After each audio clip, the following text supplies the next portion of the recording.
नमस्कार, जय विदर्भ। मी सारिका। आझाद विदर्भ न्यूज मध्ये आपल्या सर्वांचं हार्दिक स्वागत आहे। राजुरा तहसील कार्यालयात बैलावर सवार हो शेतकरी कर्जमाफीसाठी अनोखे आंदोलन। दिनांक 23 जुलै 2026 रोजी राजुरा तालुक्यातील गोयगाव येथील शेतकरी दिवाकर हिरामन पाहनपट्टे यांनी आज दुपारी 2 वाजताच्या दरम्यान राजुरा तहसील कार्यालयात अनोखे आंदोलन करून प्रशासनाचे लक्ष वेधले। शेतकऱ्यांचे विविध मागण्या व विशेष शेतकऱ्याच्या कर्जमाफीच्या प्रशासनाकडे शासनाने गंभीर लक्ष घ्यावे या मागणीसाठी दिवाकर पानपट्टे यांनी बैलावर सवार होत तहसील कार्यालय परिसरात प्रवेश केला। यावेळी त्यांनी जोरदार घोषणाबाजी करत शेतकऱ्यांची संपूर्ण कर्जमाफी करण्यात यावी अशी मागणी केली। बैलावर बसून तहसील कार्यालयात पोहोचल्या दिवाकर पानपट्टे यांचे आंदोलन पाहण्यासाठी नागरिकांनी मोठी गर्दी झाली होती।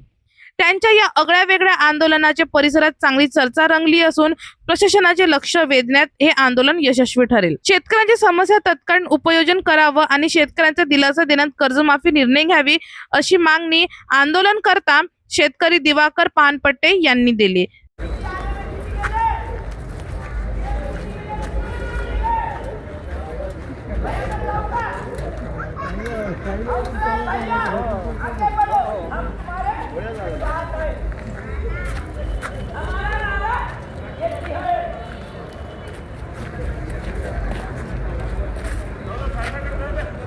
हमारा नारा ये की है, कर्जमाफी झालीच पाहिजे,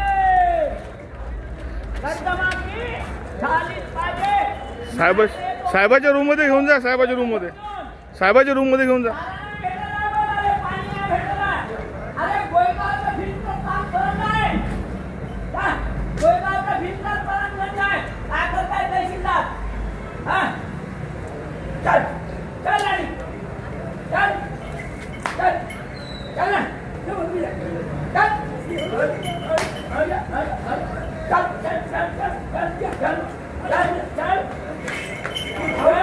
कर्जमाफी झालीच पाहिजे।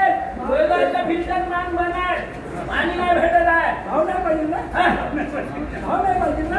WCL विकत घेत नाही गोयगाव, विकत घेत नाही WCL ना गोयगाव। सुविधा काहीच नाही, शाळेला कंपाऊंड नाही साधं, शाळेला कंपाऊंड नाही साधं। एखादा बैल पुण्या नाटकावर गेला तर मग मेलं तर काय करत? तहसीलदार काय करत आहे?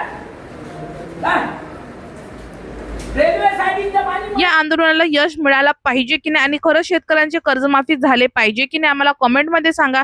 आणि जर आतापर्यंत आमच्या चॅनलला सबस्क्राइब नाही केलं तर आता जाऊन तुरंत करा आणि संपूर्ण परिवाराचा पात्रा फक्त आझाद विदर्भ न्यूज चॅनल। धन्यवाद।